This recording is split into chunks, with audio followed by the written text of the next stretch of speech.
এবার ত্রিপুরাতে বিজেপি ক্ষমতায়, নেশা কারবারি ফিরদৌস গ্রেপ্তার হয়েছেন বিজেপির নেতা। দেখুন নেশা কারবারি কি হয়েছে।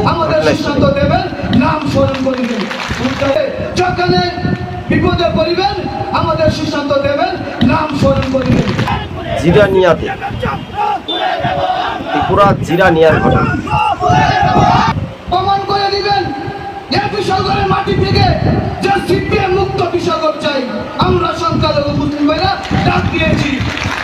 প্রমাণ করে দিবেন সিপিএম মুসলিমদের রক্তের সঙ্গে মিশতে হবে না, মুসলিমদের রক্তের সঙ্গে থাকবে বিশালগড়ের জনপ্রিয় বিধায়ক সুশান্ত দেব।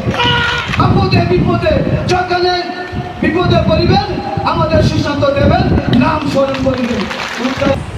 Genius one.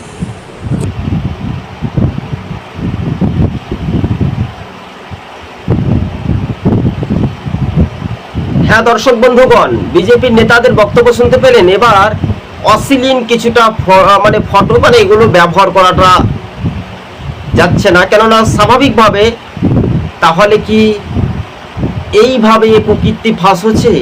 রাজনৈতিক সমীকরণ যারা বিজেপির মণ্ডল নেতা যে রাজ্যে ক্ষমতায়, তাহলে বিজেপি সরকারের দুর্নামটা হচ্ছে তো না হচ্ছে না?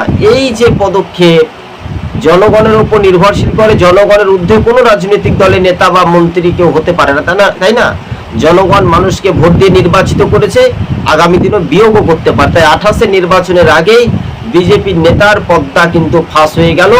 ফের ফিরদৌস বলে তিনি গ্রেপ্তার হয়েছেন জিরানিয়াতে। পুলিশের হাতেই ফের বিজেপির নেতা পাকড়াও। মন্ত্রীর ঘনিষ্ঠ, বিধায়কের ঘনিষ্ঠ, এই নিয়ে উঠেছিল বড় সমীকরণের ঝড়। আপনাদের যদি আমাদের এই চ্যানেলটি ভালো লেগে থাকে, মতামত অবশ্যই কমেন্টে জানাবেন। আমরা সমস্ত সব রাজনৈতিক দলের ভিডিওগুলি তুলে ধরি। আজ এই পর্যন্ত।